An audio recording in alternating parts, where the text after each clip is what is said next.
ኢትዮጵያ በአፍሪካ ነፃ የንግድ ቀጠና መገበያየት ጀመረች። ስጋ፣ ጥራጥሬ፣ ጫትና አትክልት በኢትዮጵያ አየር መንገድ ካርጎ እንዲሁም በየብስ ትራንስፖርት ወደ ተለያዩ ሀገራት ከተላኩ ምርቶች መካከል የሚጠቀሱ ሆኗል። ምርቶችንም ወደ ኬንያ፣ ሶማሊያና ደቡብ አፍሪካ መላካቸውን የንግድና ቀጠና ትስስር ሚኒስትሩ ዶክተር ካሳሁን ጎፌ ተናግረዋል። ወደ ኬንያ የተላከው የበቆሎ ምርትም $7 ሚሊዮን የሚያወጣ ስለመሆኑ ተነግሯል።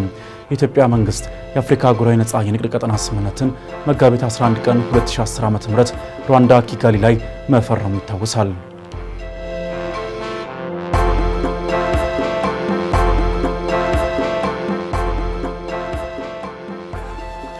የዓለም የአእምሮ ጤና ቀን በድንገተኛ አደጋዎችና ሰብአዊ ቀውስ ወቅት የአእምሮ ጤና አገልግሎት ተደራሽነት በሚል መሪ ቃል በአማኑኤል የአእምሮ ስፔሻላይዝድ ሆስፒታል አዘጋጅነት ተከበረ። የአእምሮ ጤና በተለይም ማህበራዊና ባህላዊ ትስስሮችን የሚበጣጥስ ኢኮኖሚያዊ ቀውስንም የሚያስከትል በመሆኑ ከጤና ዘርፍ ውጭ ያሉ አካላት በሙሉ ርብርብ ሊያደርጉበት እንደሚሻ መልእክቱን አስመልክቶ በነበረው የፓናል ውይይት ላይ ተገልጿል። በተለይም በተለያዩ የተፈጥሮና ሰው ሰራሽ አደጋዎች ውስጥ የሚከሰቱ የአእምሮ ጤና መታወኮች እየጨመሩ በመሆኑ ልዩ ትኩረት የሚሻ ነው ተብሏል። ዘመናዊ የአእምሮ ሕክምና ተደራሽነት እንደ አፍሪካ ብሎም እንደ ሀገር በመስፋፋት ላይ ያለን የተባለ ሲሆን ከሕክምናው ባሻገርም የባለሙያና መድኃኒትን ጨምሮ ሌሎች የግብዓት እጥረት ችግሮችን መቅረፍ የመፍትሄው አካል እንደሆነም በውይይቱ ተመላክቷል።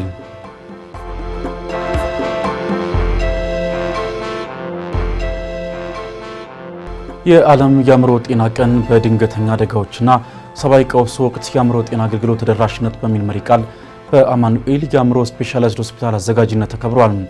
የአእምሮ ጤና በተለይም ማህበራዊና ባህላዊ ትስስሮችን የሚበጣጥስ ኢኮኖሚያዊ ቀውስንም የሚያስከትል በመሆኑ ከጤና ዘርፍ ውጭ ያሉ አካላት በሙሉ ርብርብ ሊያደርጉበት እንደሚሻ መልእክቱን አስመልክቶ በነበረው የፓናል ውይይት ላይ ተገልጿል።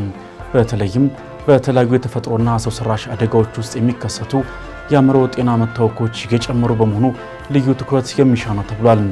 ዘመናዊ የአእምሮ ሕክምና ተደራሽነት እንደ አፍሪካ ብሎም እንደ ሀገር በመስፋፋት ላይ ያለን የተባለ ሲሆን ከሕክምናው ባሻገር የባለሙያና መድኃኒትን ጨምሮ ሌሎች የግብዓት እጥረት ችግሮችን መቅረፍ የመፍትሄው አካል እንደሆነም በውይይቱ ተመላክቷል።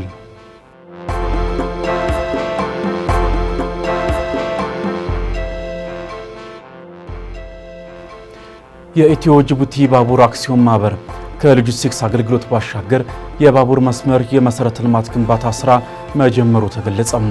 የመጀመሪያው የባቡር መስመር ዝርጋታ ከኤኤምጂ ሆልዲንግስ ኢንዱስትሪ ፓርክ ወደ እንዶዴ ዋናው የጅቡቲ መስመር የሚያገናኝ ግንባታ ዛሬ በይፋ ተጀምሯል።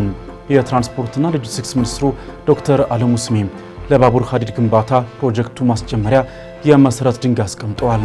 ሚኒስትሩ የባቡር መስመር ዝርጋታው ዲዛይን በኢትዮጵያውያን የተሰራና ወጪው የሚሸፈነው በግል ባለሀብት መሆኑ ተናግረዋል።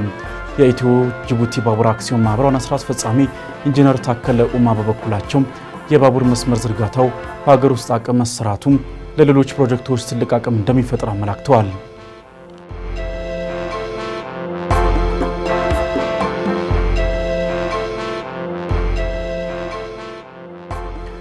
ከውጭ በምስራቃዊ ኮንጎ የሚገኙ 80 በመቶ የሚሆኑ የጤና ተቋማት የመድኃኒት እጥረት እንዳጋጠማቸው ቀይ መስቀል አስታወቀም።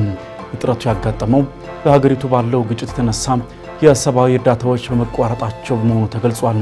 በተለይም በሰሜንና በደቡብ ኪቩ አካባቢዎች ባለው ግጭት ሳቢያ የመድኃኒት እጥረት በመከሰቱ የጤና ተቋማቱ የኤችአይቪ ወባና የሳምባ ነቀርሳ በሽታዎች ሕክምና መስጠት ማቆማቸውን አፍሪካ ኒውስ ዘግቧል።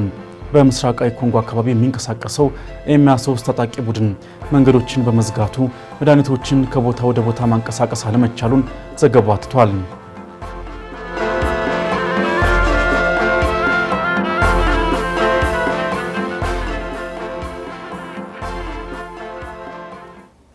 በመጨረሻም የፈረንሳዩ ፕሬዝዳንት ኢማኑኤል ማክሮን በመጪው 48 ሰዓታት አዲስ ጠቅላይ ሚኒስትር እንደሚሾሙ አስታወቁ።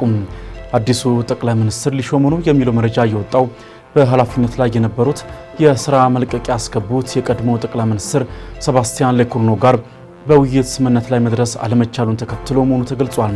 ይህን ተከትሎም በስልጣን ዘመናቸው ከባድ ፖለቲካዊ ቀውስ ውስጥ ይገኛሉ የሚባሉት የፈረንሳዩ ፕሬዝዳንት ኢማኑኤል ማክሮን በመጪው 48 ሰዓታት ውስጥ አዲስ ጠቅላይ ሚኒስትር እንደሚሾሙ በጽህፈት ቤታቸው በኩል አስታውቀዋል።